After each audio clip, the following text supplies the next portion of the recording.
Hello YouTube, this is Rhino Dan. That's me at 337 pounds November 5th, 2017. This video is for Marcus Kinsella. Hopefully I said your name right. He asked me a question about racing at a bigger weight, like what it's like. And I wanted to get back to him and let him know, yeah, you can race at a bigger size, go for it. There's no rules against it. Here's Marc Marquez. Look at his body positioning, it is absolutely gorgeous. He's not super duper leaning off like these other hang off artists, and the bike is actually cornering well and it's perfect. But he's a 4-time champion and it's a good person to look at for role model. Unfortunately, at 337 pounds, it was very hard for me to get this body positioning. Even at 288 pounds I am right now, it's still very hard to get in that body position. Here's me at 296, March 10, 2018, racing around. You're gonna see a girl in front of me, a woman who weighs 108 pounds, probably with her leathers on, and she's ahead of me. I could have used her body weight as a reason why she was beating me, but that's not the truth. The truth is that she's just faster than me, and her weight might have made a difference, maybe not.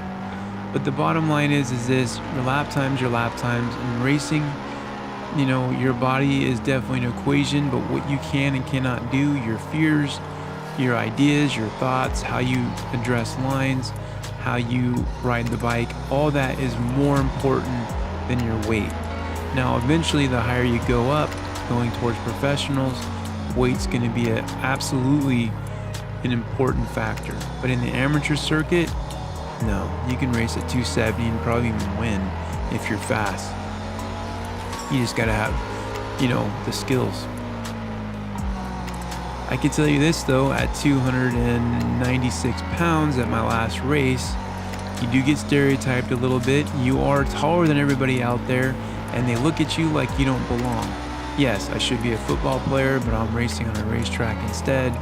My choice. Another thing is too, you're gonna get a lot of people are gonna tell you that you need to move around the bike.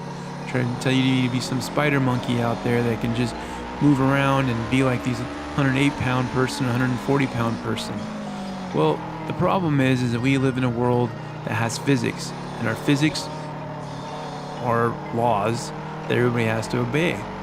And the girl in front of me, she moves her whole body off the bike, and it's like moving 30 to 40 pounds. I move a knee and an elbow off the bike, and there's at least 50 pounds. I move my shoulder, there's another maybe 80 pounds right there moved off the bike. So my movement can be far less than her movement, and I can attain the same amount of more weight transfer than she can. Now, if I hung off like Marc Marquez does, I can probably move about 150 pounds off the bike. So my thing to you is this. You're gonna have to pioneer what the bike needs, because we're breaking the mold. Me racing out there right now is breaking the mold. So that's a fact. So you're gonna have to pioneer your own body positioning and what works for you, because you're not a 140-pound person that's already been blueprinted and examined, and they know what works. At 270 or 280s, it's different. At this pace right here, it was faster than that girl was running. I'd have been whooping her butt if I ran at this pace. This is a 41-second lap time. Unfortunately, because I'm so big, I get tired about 13 laps in, and I have to call it. I have to go in because my body is exhausted. So I can only run at my fastest pace for a short while. Again, big man problems, gotta get in better shape. But that's neither here or there. That's something I have to handle. Another thing is too that is very important for being a bigger rider, you have to stretch. Stretching is going to save you in a crash, and it will allow you to get into a more athletic positioning on the bike. So stretching is very important. I stretch every day, multiple times a day. I have to, because I'm trying to bring my pegs up and make everything better, and I got to move around the bike. And that's about it. I mean, there's no reason for you not to race.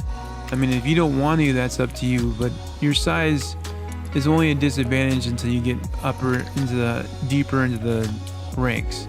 But right now, it's not going to hurt you. Thanks again, Marcus, for the question.